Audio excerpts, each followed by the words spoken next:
Hello, and welcome to Rocket Fuel, your daily update of everything that's happening in Rocket Pool and Ethereum. My name is Wack. Today is July 28th, and today's episode is going to cover updates on the roadmap for Rocket Pool from the devs, and we're also going to be talking about priorities for the upcoming session. The latest GMC results are in. On the Ethereum side, we're going to be talking about 10 years of Ethereum this week, which is exciting. Some changes at treasury companies. We're going to be talking about ETFs. I'm going to keep it kind of quick today, so let's get started. 10, 9, ignition sequence start, 6. Okay, so the place to begin with Rocket Pool news is this update from Langers from a few days ago, talking about protocol development roadmap update. So this is covering May, June, and July. And here Langers says that the quarterly roadmap for May, June, July, and team have made good progress on Saturn, and then the deliverables are outlined in the timeline post. And then DevNet 2 was launched on May 1st. DevNet 3 says the majority of this period will focus on preparing and launching DevNet 3, which went live on July 16th. And this includes megapools. It also includes prioritizing our ETH withdrawal buffer, node distributor user fund unbundling, RPL staking rework, protocol upgrade guardrails and balance submission guardrails. And this is DevNet 3 is now undergoing active testing by both the team and the community beta testers. So if you'd like to get involved, you can. DevNet 4, so it says while DevNet 3 covers the majority of the smart contract changes, DevNet 4 is currently in development and will primarily focus on implementing the reward tree 11, and that's the one that's going to include RPL rewards calculations and voter share distribution logic. So it says once version 11 is complete, which is what Patches is working on right now, it says we'll launch a fresh DevNet 4 environment and initially include Houston deployment to allow testers to create mini pools. From there, we'll guide the network through an upgrade and migration process to simulate the full Saturn 1 transition. So there's audits. So over this period, the team conducted a thorough review and selection process to determine the audit partners for Saturn 1. So the 3 audit partners chosen were Sigma Prime, SBET, Cantina, and BillSec. So it says each team brings extensive expertise and strong track record in smart contract and protocol security. So Sigma Prime have actually already begun their audit. SBET Cantina scheduled to commence on July 28th, which is today, which is cool. And then BillSec will start their audit next week. So as previously announced, they're targeting October 29th for Saturn 1, which is incredibly exciting. So I guess we'll get DevNet 4, and then we will get all the audits will go through, and then we'll get time for community testing as well, and the bug bounty will be open in that period. So yeah, there's a lot of really cool things happening there. And then here with website and APIs, so this partnership is there's upcoming integration that I can't really talk about yet, and there's geographically based feature targeting, which I guess will be to block maybe the US, depending on what the features are. But it looks like there's some interesting partnership there that Langers is teasing. And then there's a UI UX EIP 7702 research and implementation. So it says Hoodie was not ready for 7702 and isolated wallet support, so we decided to hold back until better adoption. And then there's new UX UI flow for transactions that require approvals that hasn't hit production yet, and a new institution focused area on the website, which is really exciting. Try to get that in front of as many eyes on Wall Street as possible. And then performance Rust-based proxy server for low latency RPC requests and request injections, and added EU and US servers to speed up websites for people in those regions. Depending on your regions, you should experience less latency, which is really cool. And then there's support for DevNet as well. So DevNet 2, 3, and 4, and contract updates on the website. So numerous maintenance, dependency, performance, bug fixes, tweaks to website servers. Let us know if you have any questions. So that's actually a really nice update from Langers. It's really cool that everything is still on track for that October 29th release for Saturn 1.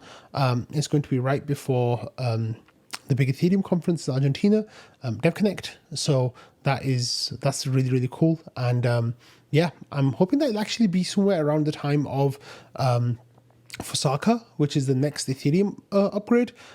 Maybe it'll be nice to kind of joint hype both of those together. I think that could go down really well. Okay, Langers wasn't done. He had some more comments and requests for comments from the community as well. So this was a roadmap prioritization for 2025. So it says, as per RPAPE 37 protocol development, the core protocol team will facilitate a prioritization discussion with the Rocket Pool community. To get the conversation started, he said, I'll revisit the themes in our previous prioritization discussion. So those were tokenomics, ETH demand, node operator supply efficiencies, decentralization, protocol safety, emerging research. So what they want to do is talk about like what kind of things the community would want the team to be working on over the course of the next year. And this says, for tokenomics, they're in a strong position because of Saturn 1 deliverables. With our ETH demand, it says this is essential for fully leveraging Saturn's improved capital efficiency. So Saturn 1 enhances withdrawal liquidity, key to maintaining a stable RETH peg. And then there's withdrawal liquidity via EIP 7002 design work is underway as well. With node operator supply efficiency, the RPIPs for Saturn 1 directly impact node operator supply, giving us pretty much infinite supply eventually for node operators. And then that's when will be RETH limited. And then with decentralization, so Saturn 1 incorporates several RPIPs designed to reduce reliance on the Oracle DAO. With protocol safety, there's Saturn 1 bolsters protocol safety by delivering the following. So that's mega pools, integrating execution layer triggerable exits, enable force delegate upgrades, and node distributor user fund unbundling as well. And then there's some emerging research here as well. So during Saturn development, both the team and the community explored the potential inclusion of max effective balance. And this at this moment in time is we need further research to assess whether integrating it would be advantageous for Rocket Pool, and then they ask for feedback as well. So Neverland Island says that the shortlist would be RETH withdrawal liquidity and offboarding underperforming node operators, and the faster Rocket Pool gets those, everything else, the better it is. And then there were some questions here that Sam has had as well, so you can check that out. That's really cool stuff. Okay, we've got an update about the next community call, and this one's exciting because it's going back to Twitter, or X, I call it Twitter. So here the Rocket Pool Twitter account says, our next community call will be hosted right here on X Spaces on Tuesday the 29th at 9 a.m. UTC. So this will be taking place tomorrow, I guess, depending on when you're listening.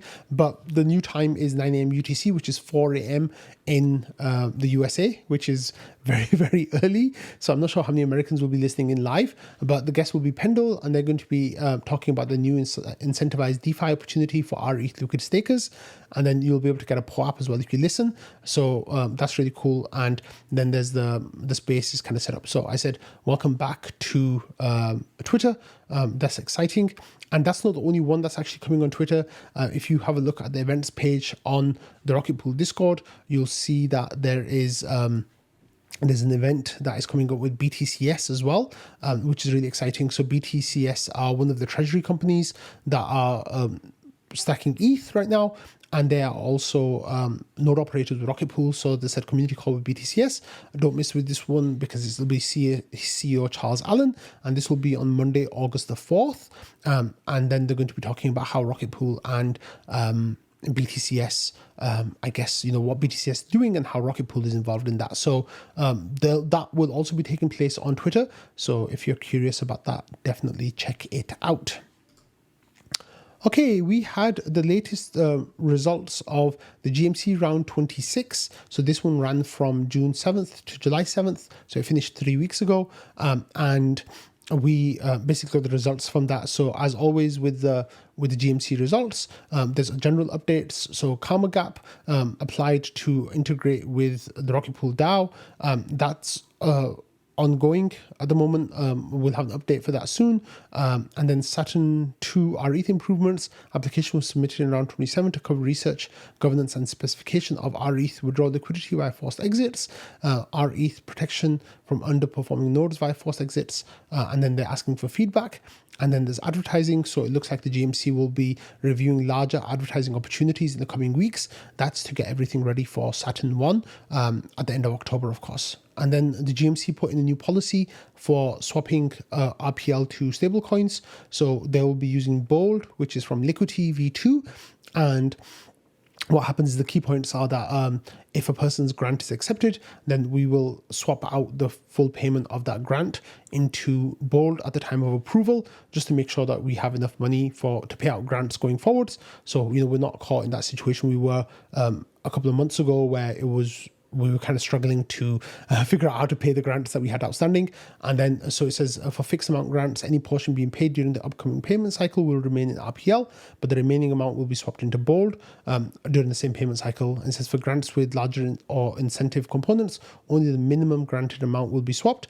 And grants that had funds swapped into Bold will be paid in Bold, and the final payout exceeds the minimum, then the difference will be paid in RPL, and swaps are scheduled alongside regular payments, not executed immediately at reward approval, and ensures that stablecoins are directly tied to actual disbursements. And then there's some considerations such as sell pressure, but it'll be targeted and controlled amounts, and there's more transparent, operationally simple than gradual stablecoin reserve buildup, and may reduce long-term treasury flexibility due to reactive rather than proactive swaps.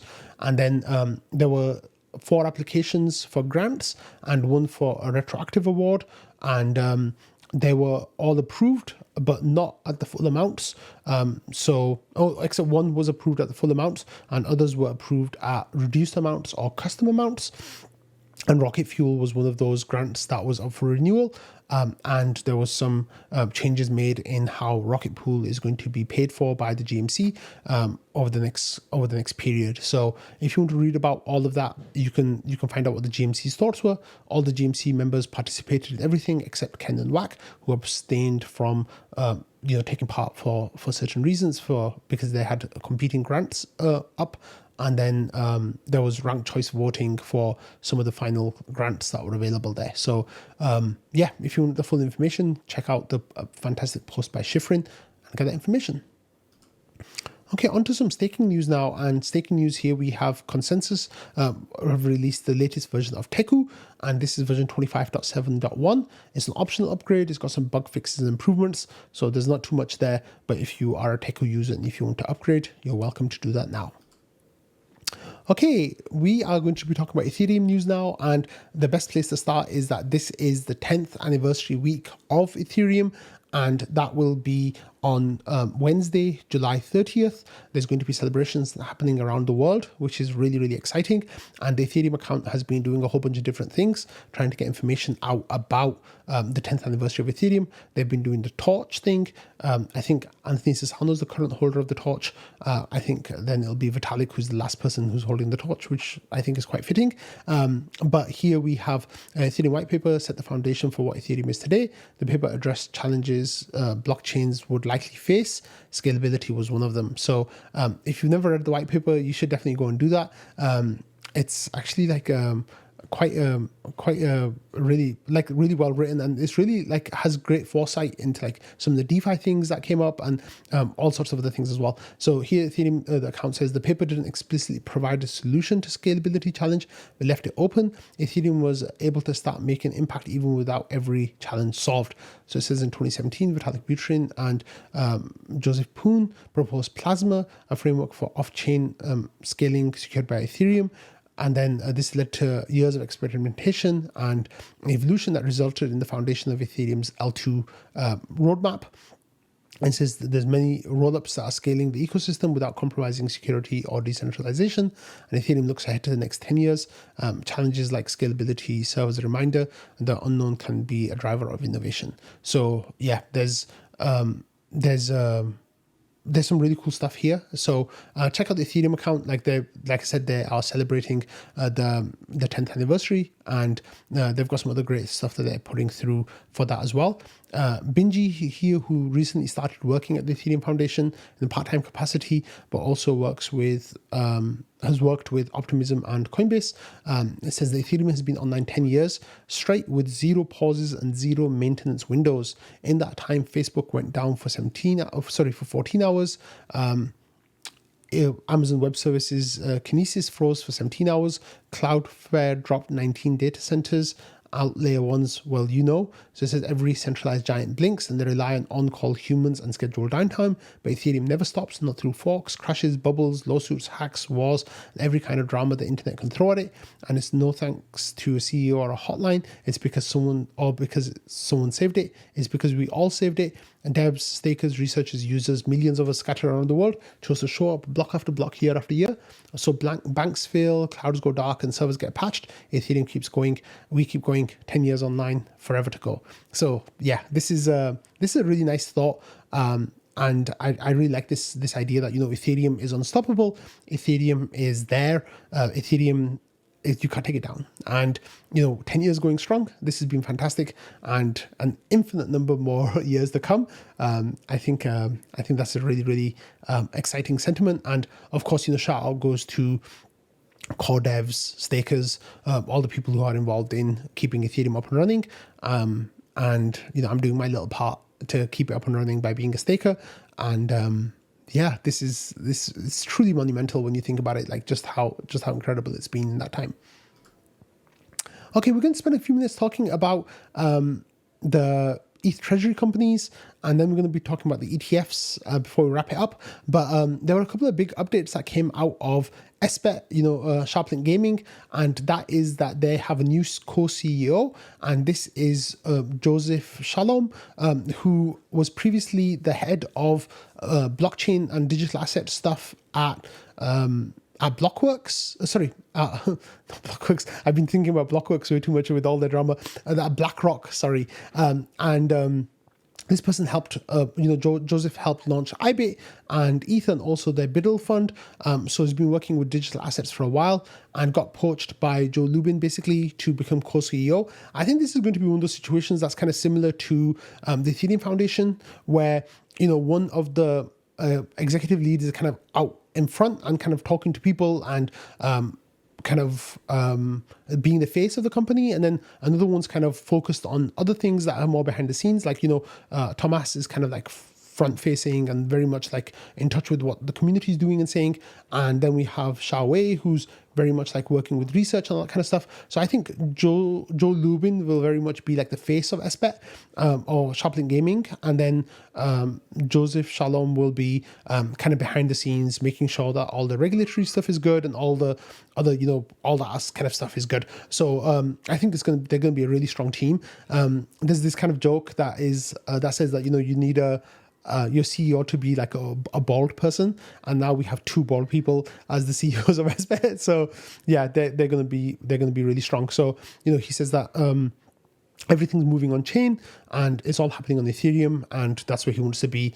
And yeah, this is really exciting for Sharplink Gaming, of course, and also for those, you know, treasury companies, because they're just kind of like upping the ante on each other, which is really exciting. Joseph Lubin here then had an update saying that, you know, we welcome Joseph Shalom as the co-CEO, having led the digital assets strategy at BlackRock that brought IBIT, Ether, and Build to life.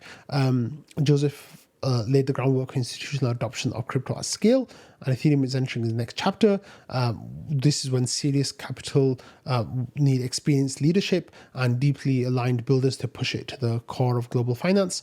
And he says Joseph brings all of these things. His decision to join Sharplink is massive vote of confidence for Ethereum and for the role ETH will play in the future of capital markets. So yeah, these guys are going to be doing really big stuff, and they're building a team, right? Like this is really, really cool. So Bitmine are not being left behind. They are stepping up themselves as well. And here they're actually, the Bitmine Twitter account put out a thread talking about the alchemy of 5%. So they have a target of wanting to reach 5% of all ETHs that being under the ownership of Bitmine. And that's, you know, 6 million ETH at current amounts, which is a huge amount.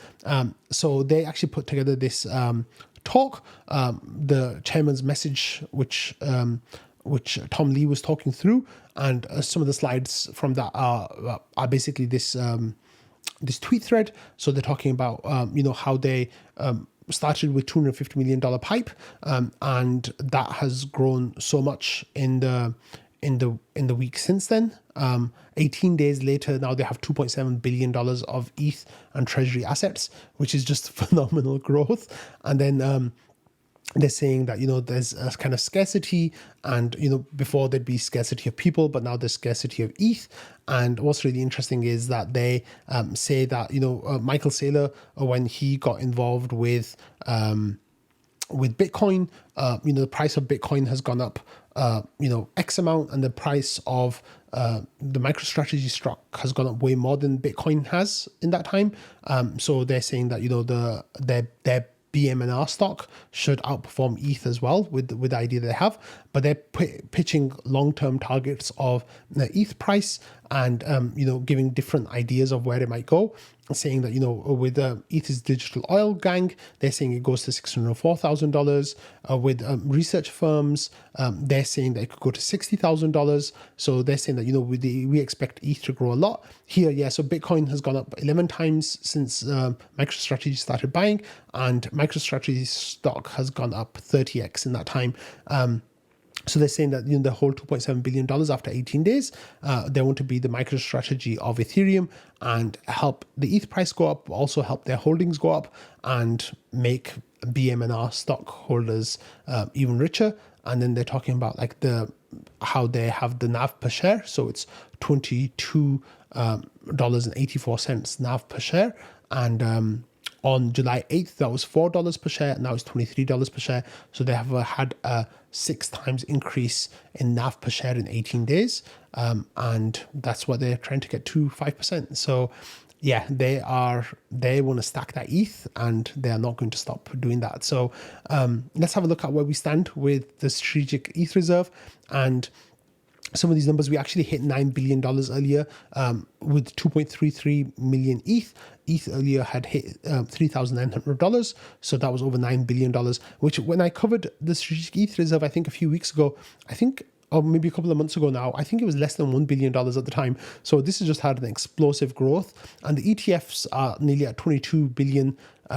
Nearly $22 billion, and they've had a 16-day inflow streak. And we're going to be talking about that next. But here at the moment, Bitmine have disclosed more ETH buying, and they're now at 566,000 ETH. So in less than 3 weeks, they've gotten to 10% of their target, pretty much, of the amount of ETH they want.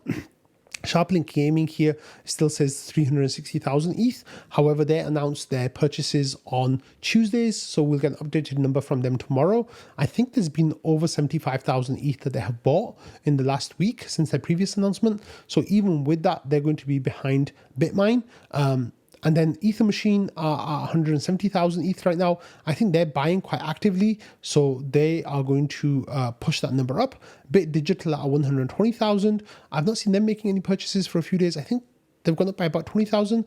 And then what's really interesting here is BTCS. They've actually pushed their numbers up now to 70,000 ETH as well, which is really, really exciting. So there's been some really big growth here from the treasury companies, and they're moving up those ranks where, the Ethereum Foundation currently is at number 3. But I can see that maybe within a couple of months, they'll be down to, a couple of weeks, I expect, maybe even 1 week, they'll be down to number 4, and then probably down to number 5 as well, if Bit Digital and BTCS keep moving up, down to number 5 and number 6, which is really, really cool to see. So yeah, that's really awesome. And finally, we're going to finish the episode with the latest ETF flow numbers. And last week was just absurdly bullish. There was just so much ETH coming in. On Friday, we had $452 million worth of ETH bought by the ETFs. And on Thursday, there was 231 million. On Wednesday, $332 million worth. So last week was the biggest singular week of ETF inflows ever. The volume numbers for Ether from BlackRock is showing that it's having as much volume as some of the biggest ETFs, like the US stock market ETFs. So I wouldn't be surprised if today is the biggest day of all time for the BlackRock ETF. The biggest day for them is currently $546 million. I wouldn't be surprised if it's higher than that. So yeah, ETH is doing very, very well right now, and the price is ticking up slowly. There's this meme kind of idea going around that when Ether to hit an all-time high by its birthday on Wednesday. I was hoping that we'd be on track for that, but it looks like the numbers haven't quite gone up today the way that I was hoping to. But there's still some more hours left for today, so there's a chance that the price could spike in the coming hours. But the way the price was behaving overnight, we reached, I think, 3,950, just less than 3,940, around that kind of amount, just a bit more than that, I think. And I was hoping that we'd go up above 4,000, and then through the multi-year resistance around 4,100, but that hasn't happened yet. But hopefully it's going to happen very soon. But yeah, on that note, I'm going to end today's episode. So thank you all for watching, listening, and being part of the Rocket Fuel community. I hope you all have a lovely day ahead and had a great weekend, and I'll see you all tomorrow. Bye.